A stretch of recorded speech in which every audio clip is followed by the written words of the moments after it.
ಪೂಜಿಸಲು ಅರಹಾಳು ನನ್ನ ತಾಯಿ ಮನದೊಳಗೆ ಮಂದಿರವ ಕಟ್ಟಿರುವಳು ಕರುಣಾಮಾಯಿ ನವಮಾಸ ಮಡಿಲಲ್ಲಿ ಕಾಯುವಳು ಹೆತ್ತ ತಾಯಿ ನೋವಲ್ಲೂ ನಗುವವಳು ಒಬ್ಬಳೇ ಹೊತ್ತ ತಾಯಿ ಜನನ ಮರಣ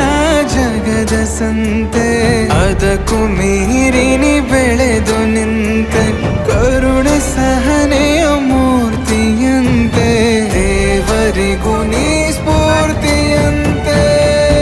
ಅದೃಷ್ಟವು ನನ್ನ ಪಾಲಿಗೆ ನಿನ್ನ ಕಂದನು